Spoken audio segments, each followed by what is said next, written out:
Last week was D23, the Ultimate Disney Fan Event. There was a lot shared, from new announcements to more information on upcoming projects from all across the Walt Disney Company.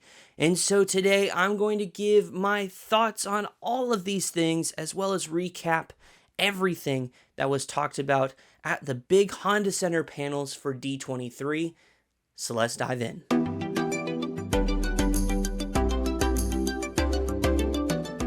Hey friends, welcome to the Disney Pastor. I'm your host Tim. I talk all things Disney, which includes everything that was announced at D23. Go ahead and join me down in the comments below as we discuss all the announcements. What are your thoughts? Share your favorite announcements, some of the announcements that maybe you are questioning a little bit or just downright confused by. Whatever you want to do, let's go ahead and talk all things Disney down below.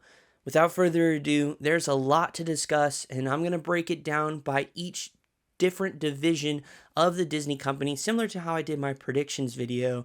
And boy, did I get some things right and a lot wrong, which I was expecting to get a lot wrong. But anyways, let's go ahead and dive in, kicking it off with Disney Studios. Disney Studios had a pretty solid spot here, and the thing is that a lot of what they talked about in this one was essentially stuff we already knew about. Now, there was one new announcement that they did give to us, and that is a movie with kind of a partnership with Dwayne "The Rock" Johnson.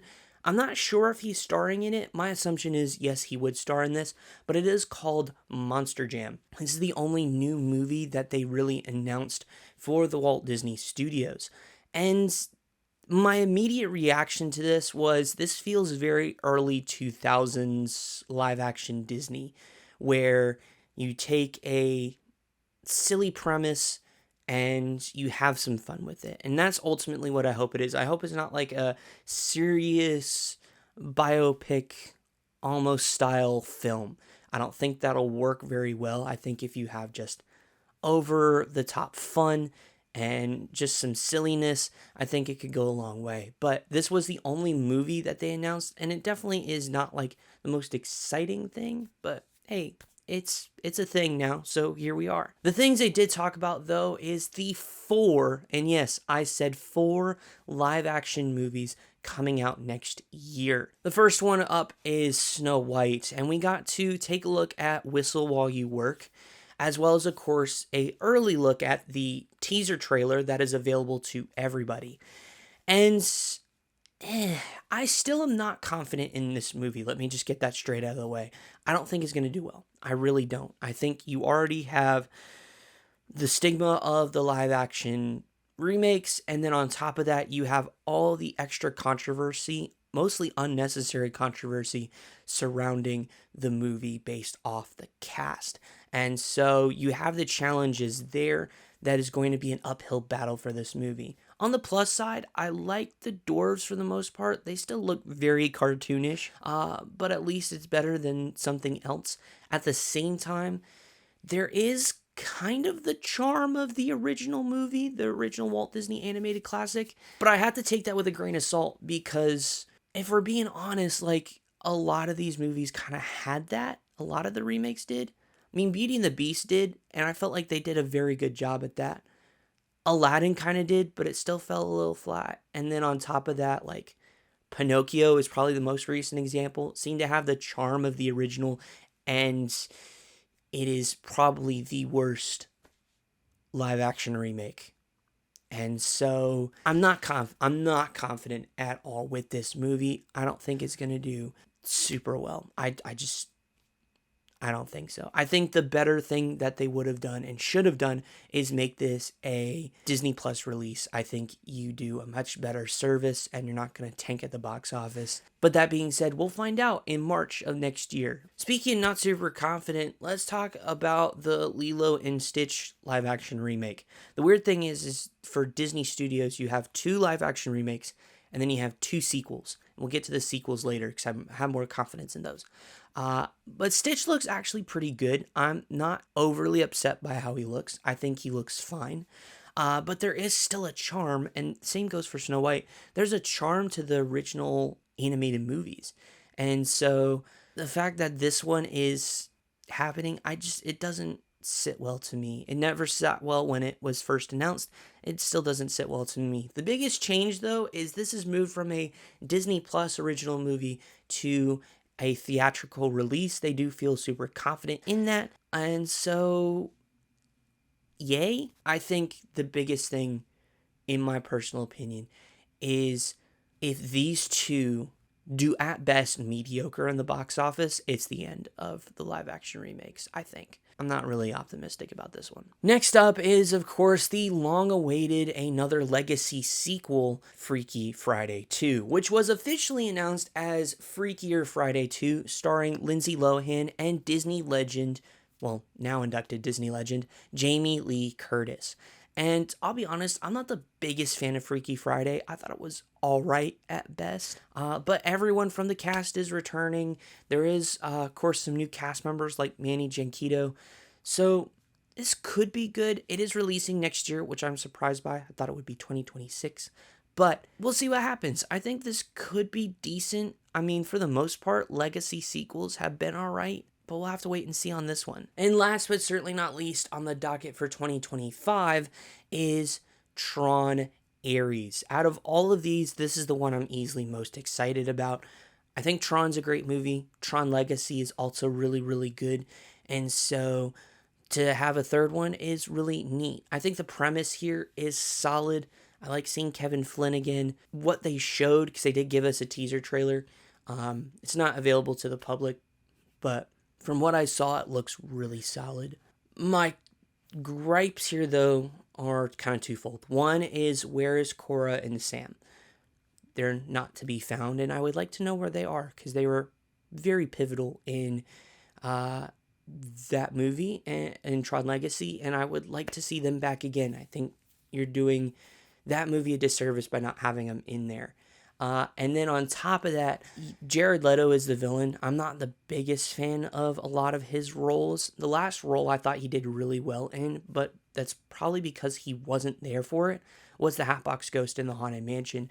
And so we'll see what happens here. I mean, from what I saw, it looks really solid. But we'll have to find out on October 10th of next year. On top of that, they did also announce who is composing the soundtrack, composing the score for the film, and it is going to be 9 Inch Nails.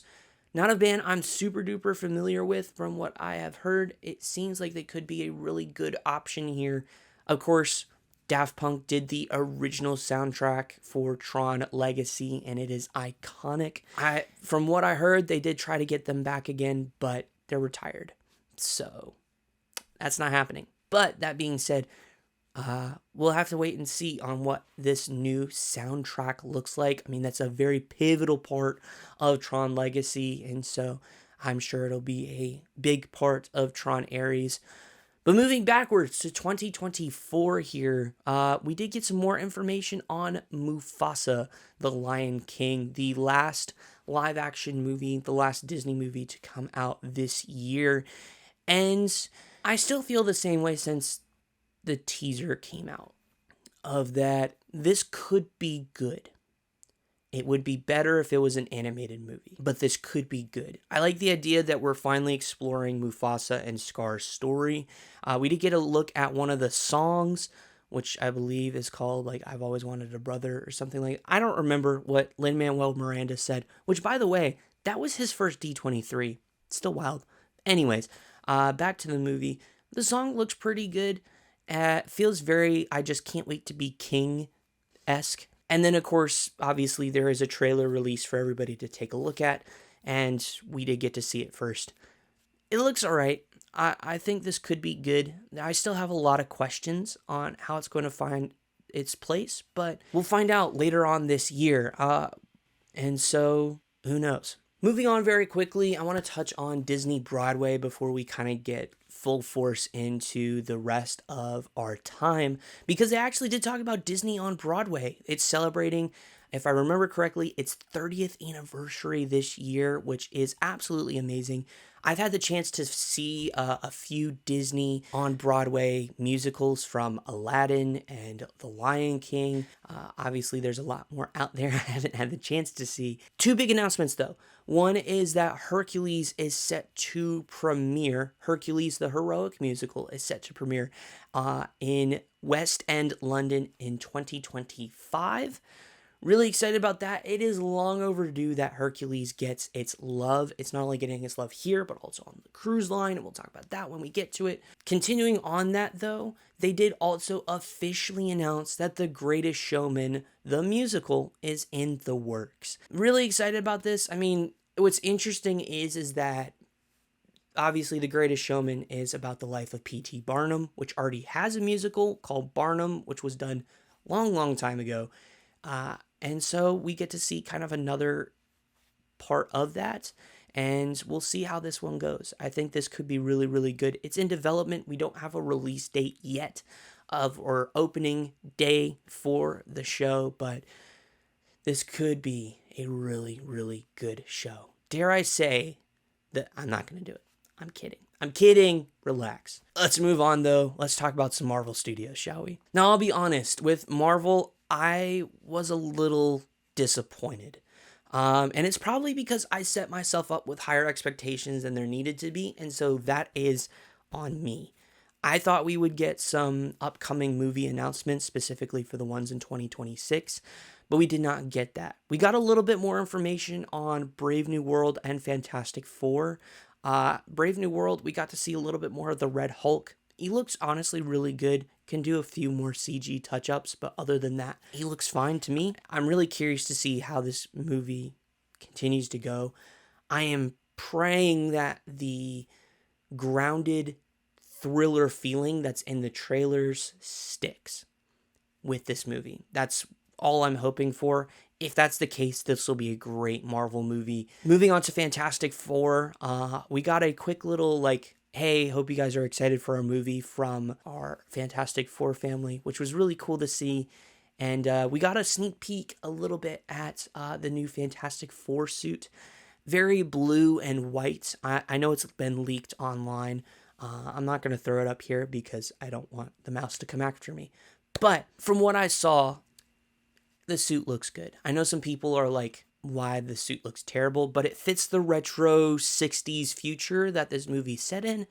At the same time, at the Marvel music panel, Michael Giacchino gave us a little brief look at his score for the movie, and it sounds great. I wasn't at the panel, but someone did film and record it, and it sounds beautiful.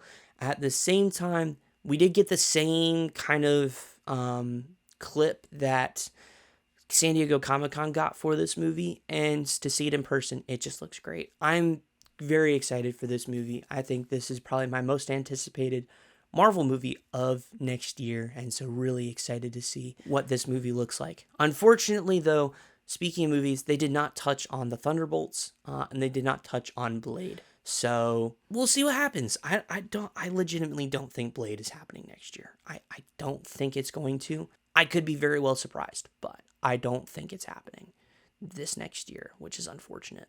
Of course, the big bulk of their presentation was talking about the upcoming Disney Plus series. And so I'll start off with Agatha because it's least favorite on my list here. They did give us a little trailer and it looks all right. They did also sing, the main cast sang one of the songs, which is about the Witch's Road. Really neat song. I wasn't a big fan of Agatha in WandaVision. I thought she was an alright character. Catherine Hahn's a great actress, but I just don't think this is a necessary show. Next up, though, I do want to talk on Ironheart. We were given a teaser trailer for it, and it actually looks pretty good. Ironheart is a really solid character. I mean, I enjoyed her for the most part in Wakanda Forever. Interesting thing here is how Anthony Ramos's The Hood plays a role. I actually don't mind that at all. I think there's a unique dynamic that's going to be present there that I'm excited to check out. And overall, I'm curious. But of course, my most anticipated show by far is Daredevil Born Again. I'm really excited about this one. We did get a teaser trailer, and it looks fantastic. I'm so excited about this one. I enjoy the Daredevil series on Netflix. I thought it was really, really great. And so to jump back into this world with these characters, man, it has me excited, has me pumped, and I cannot wait to see more of the show. Chugging along here, and we got a lot to talk about still, so my apologies for this running long. Let's talk Star Wars real quick. We got some more info on Skeleton Crew. There's a teaser trailer out there as well. It looks all right. It looks like very much a show that will introduce kids to Star Wars for the first time. And so if that's the goal, I think this could be really, really solid. I don't think it's a show necessarily for those older, but this could be pretty good. I'm curious to check this out. I do like Jude Law as an actor, so we'll see how this one goes. And John Watts is a really solid director too, so I'm curious on this. They did have a photo op with several of the characters from Skeleton Crew, not the kids, but some of the pirates, and they look great. We did also get some more information in regards to Andor Season 2. We're given kind of a sizzle reel, which did show some more K2SO. We did get some Krennic, and yes, we're getting close to Rogue One. We did also find out that every few episodes, it's going to be a year jump. So this season will take place in a matter of 4 years, leading, of course, to Rogue One. Really excited about this season. I think it could be really, really great. I enjoyed the first season, and so very curious to see where they continue to take this character and this season in particular. And lastly, I did call it. They did, of course, talk about Mando and Grogu, but they didn't just talk about it. They showed us a little quick teaser, and you guys, my excitement for this movie has jumped up big time. From what they showed, really excited about it. I think it's going to be really, really great. This is, of course, Star Wars' first movie back since 2019. It'll be 7 years. Well, a little under 7 years, because it releases in May of next year. Or not next year, but the year after that. 2026 is when it comes out. But man, I'm excited. Can't wait to check it out. Can't wait to see this movie. But I was not expecting them to give kind of a little teaser of what to expect for this. And I was pleasantly surprised. Moving on to Walt Disney Animation. There's a lot to talk about. One of the things they did touch on here with Walt Disney Animation, of course, is Frozen 3, and also they confirmed a Frozen 4. Not directly, but they did tease us that Frozen 4 is in the works. And so they gave us a very early piece of concept art.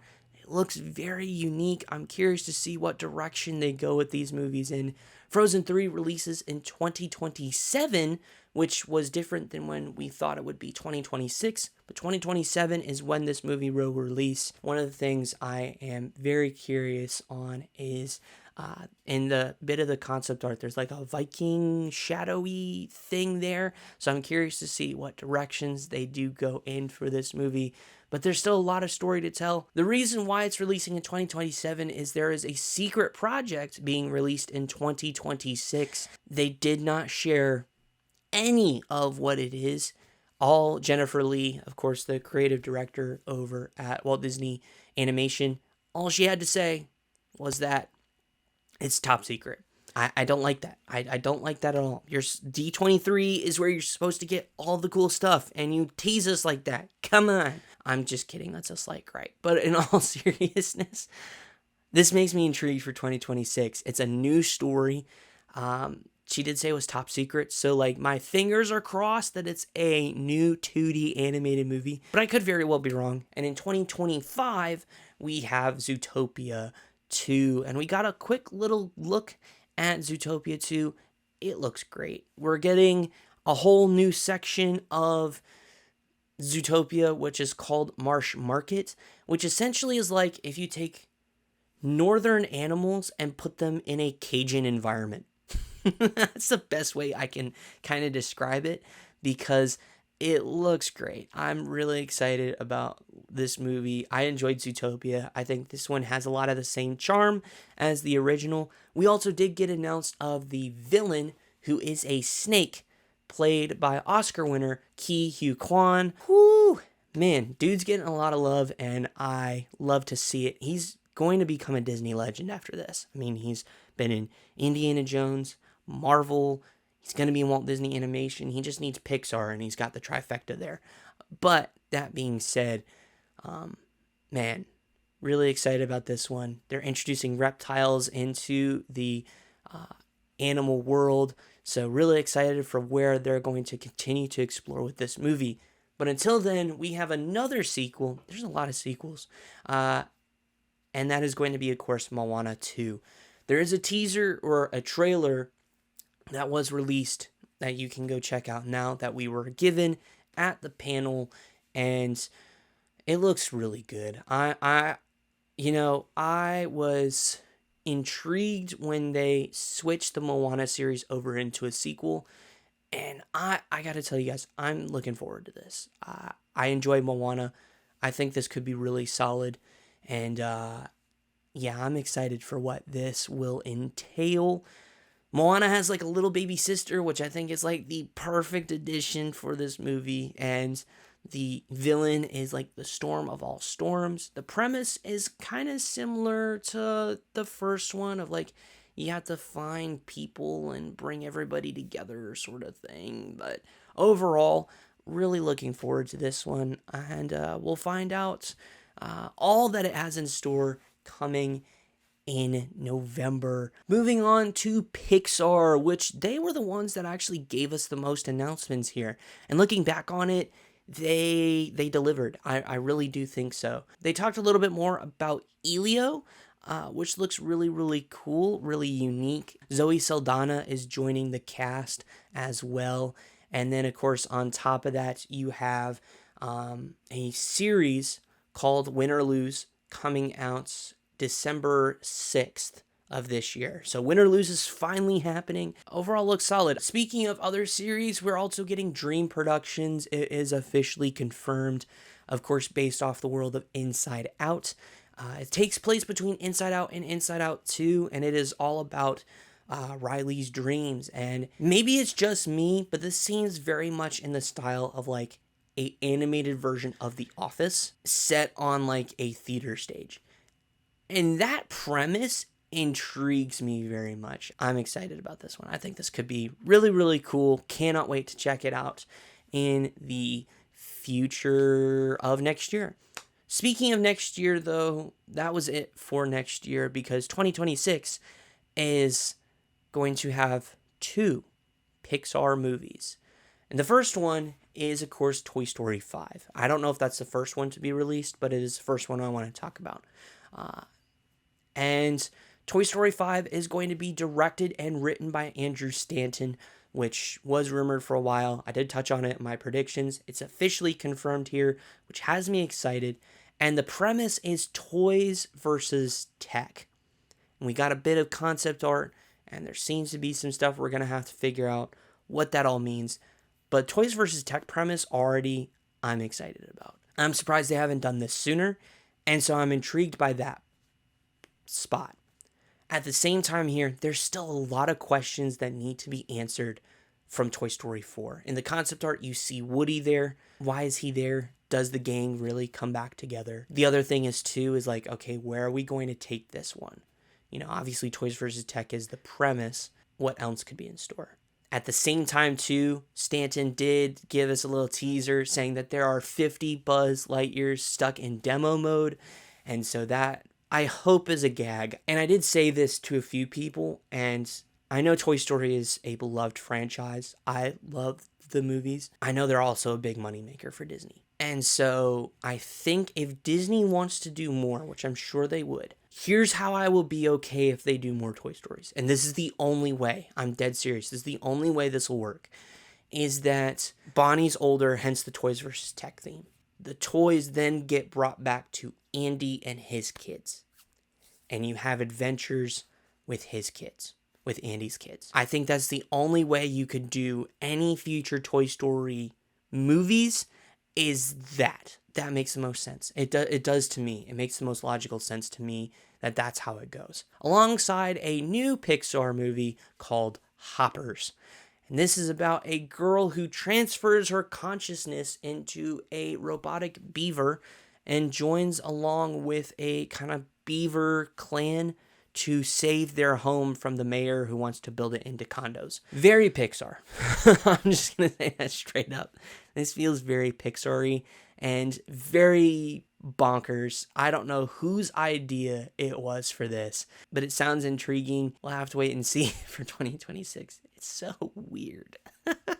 But of course, the last big announcement, and arguably my favorite of the movies panel, is the announcement of Incredibles 3. How they set it up was absolutely perfect. Pete Docter, of course, the lead guy over at Pixar, was saying, hey, we have a lot of exciting and incredible things coming for you. And then anger comes up on the screen. He's like, oh, did he just say incredible? And then the music hits and we all lose our collective minds. And great. This feels right. I know a lot of people are like, oh, there's too many sequels. You have Toy Story 5 and Inside Out 2, which Inside Out 2 is doing very, very well. Then now you have Incredibles 3. But, I mean, we've all wanted an Incredibles 3, I feel like, And so, from what I heard, the premise of the story is someone is stealing superpowers, which sounds awesome. Brad Bird is set to write and direct it, who's directed the past two. So I'm really excited about this one. I cannot wait to see it. We didn't get a release date, but they did say it's in the works. It is happening.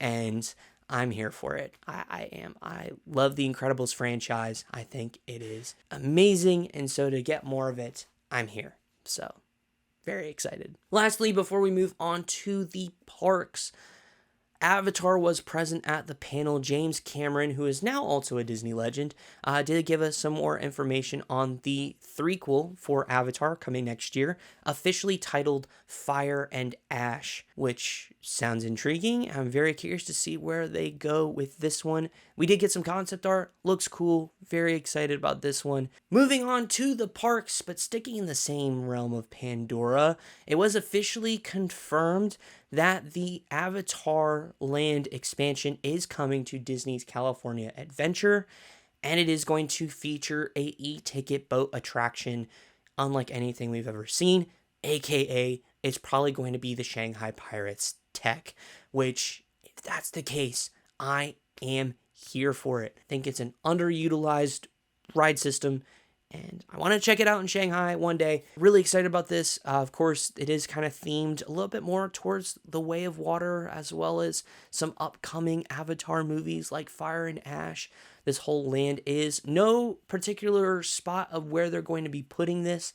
My initial assumption is it's either going to be in Hollywoodland or it is going to be a part of the Disneyland Forward, and this being one of the first projects, a part of Disneyland Forward, which they didn't touch on at all, which I thought was a smart idea. And the reason I say that is because it only just got approved a few months ago. There's still plenty of time to figure out new and exciting things to put in these areas. Sticking though in California Adventure, they kind of bounced around a little bit during the presentation, which I'm okay with, but I do want to kind of keep it central for everybody. So we're going to stick in DCA for now.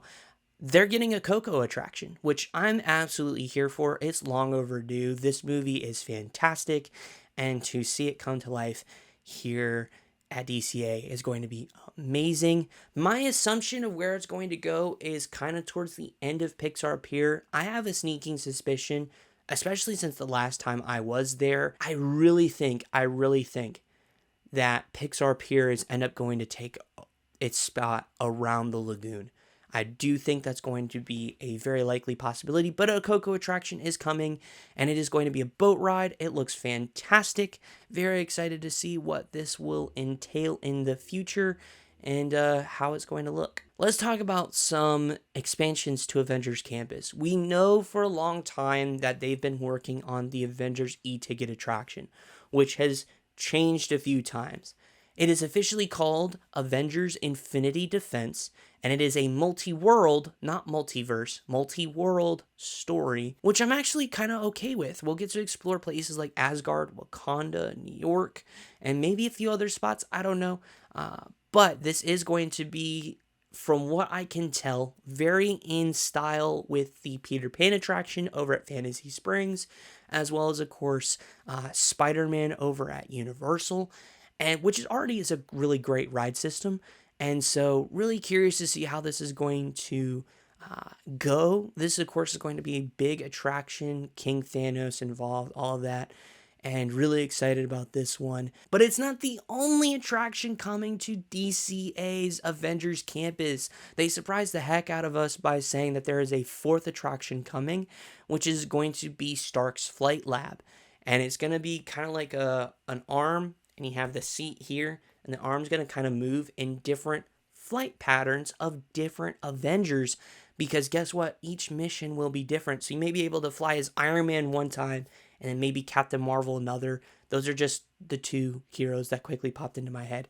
But here's the cool thing they did officially announce, is that RDJ is coming back as Iron Man for both of these attractions. It's about time that Avengers Campus gets some more love. It's going to essentially double the size of Avengers Campus, which already is a small land. I love Avengers Campus, and to see it get more love just has me excited. Cannot wait for all that is in store over at Disney's California Adventure. A lot of exciting things happening. Let's move over to Disneyland. Disneyland is celebrating its 70th anniversary this next year, which now is making me wonder if I have to go back for a third year in a row. We'll figure that out, okay? We'll see. But in all seriousness, celebrating 70 years is a big milestone. And they haven't given us details on some of the ways they're going to be celebrating, but one of the ways they are doing that is by sharing with us Tiana's Bayou Adventure. That's not a part of the 70th anniversary. This is just the only way I could figure out how to get this point across. That opens November 15th at Disneyland, along with Bayou Country, the new renamed section of Critter Country. It's going to be called Bayou Country. On top of that, the big news they gave for Disneyland in particular is that we are going to be seeing a new show over at Great Moments with Mr. Lincoln, and it's going to feature Walt Disney. It's going to be called Walt Disney: A Magical Life. I have thoughts on this. While I think it's cool, and they are doing the latest and greatest of audio animatronics, and I think it'll be cool to kind of sit in the same room Walt is. There's a uniqueness about that. There's an emotional part for Disney fans that are going to be in it. But I am very cautious because they have to do this right. Like, no ifs, ands, or buts. They have to do this right. This must be taken care of with such care, more than anything anyone's ever done with any story before. Moving over to Disneyland Paris, because that was the other kind of big spot here, is that they're going to be getting a new nighttime spectacular, which will have projections down Main Street, which is really, really cool. And then, of course, Walt Disney Studios Park, going to be renamed Disney Adventure World, is getting a lot of new updates, lots of new things, including a 360 nighttime spectacular on Adventure Bay, which looks really cool. It's kind of like World of Color and Luminous had a baby, and that is this show. That's just my first impressions of it. But this looks like it could be a really solid show. On top of that, they talked about the fact that they have, of course, the World of Frozen coming. But the new thing is finally, after 30 years, we are getting our first ever Lion King attraction in any Disney park. Which makes me want to go to Disneyland Paris now. Like, even more than I've already wanted to check this out. They did say it's going to be featuring the animated version, even though the concept art I'm currently showing you is, of course, the live action. It is going to be the animated. The model says it, and Josh D'Amaro also said it. So we can breathe a sigh of relief.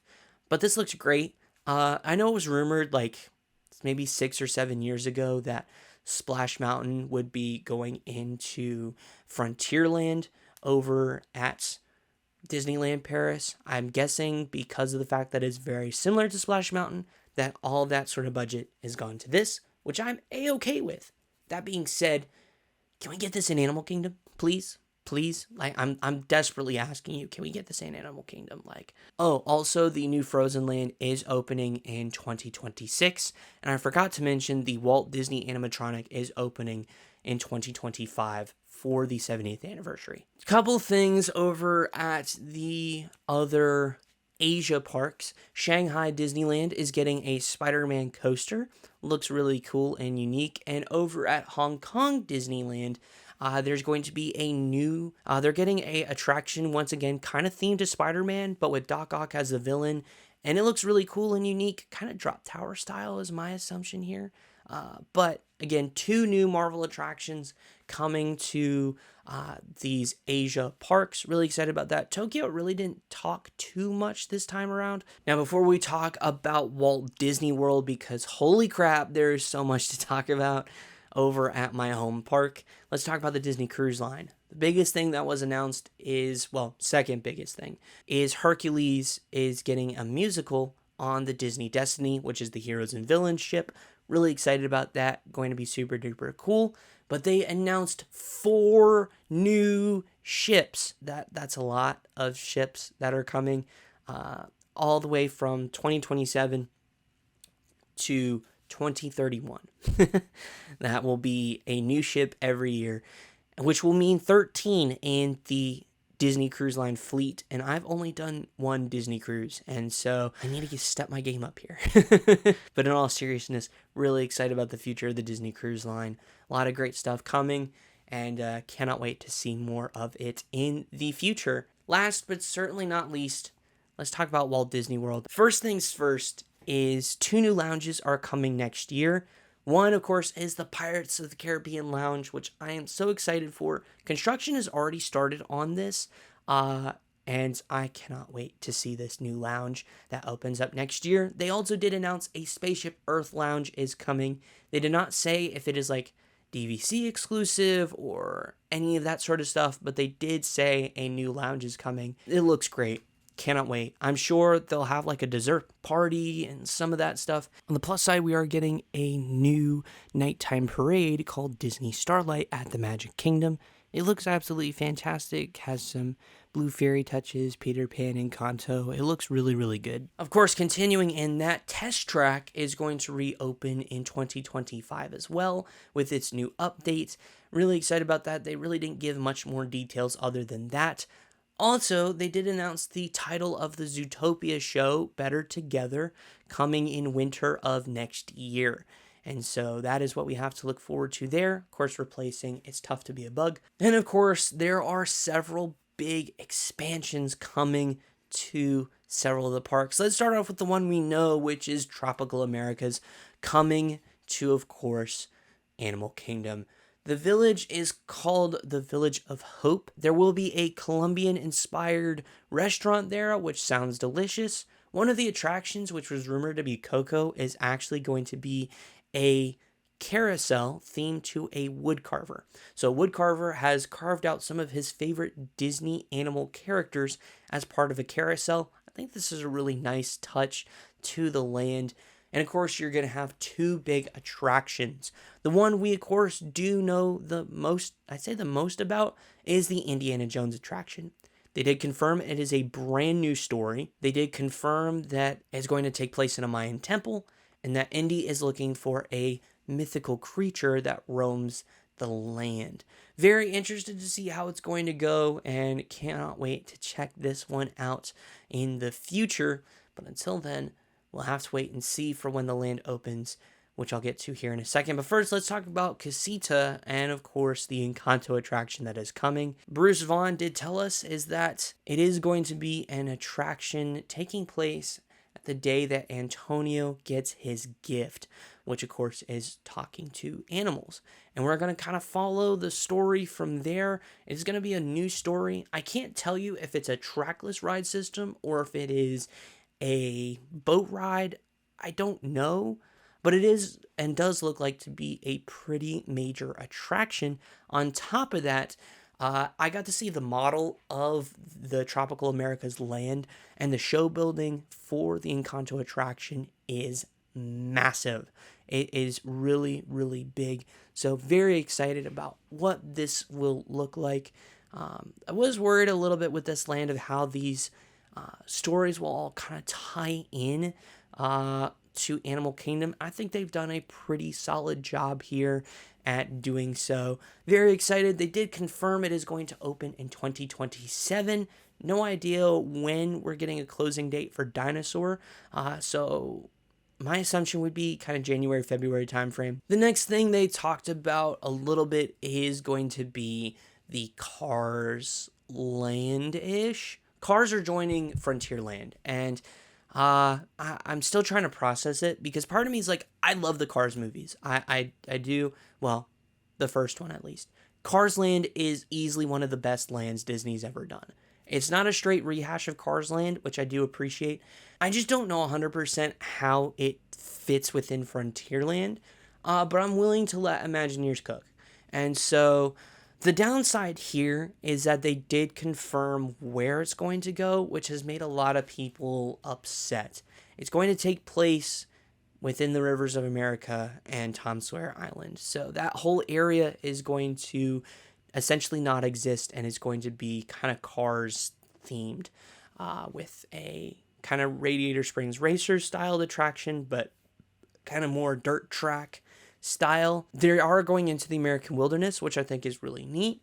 They also do have a little kid attraction for younger riders. And so overall, like, this could be a really cool area. Tom Sawyer Island, I could care less about personally. It isn't a big thing to me. For me, Rivers of America is going to be a pretty big loss. I like seeing the Liberty Bell go by, and I like just the aesthetic of that. But at the same time, I understand why they're doing this. And so I am curious to see just how that whole area is going to work, how it's going to be. Now, I'm saving these last two pieces of information for last because these are the most exciting things for me. The first one is a land I have been wanting for years, and it is, of course, themed to my favorite Pixar movie of all time, Monsters, Inc. And it's coming to Hollywood Studios, and I am beyond excited to see the Monster World come to Hollywood Studios. I've been wanting this for years, to do this. And on top of that, they are finally doing what we have all been wanting for, and that is a door coaster. It's going to be the first suspended coaster at a Disney park. My excitement for this, man, I'm still trying to process it. I am so stoked for this, you guys. I've been wanting this for years, and the fact that we're getting this attraction has me stoked.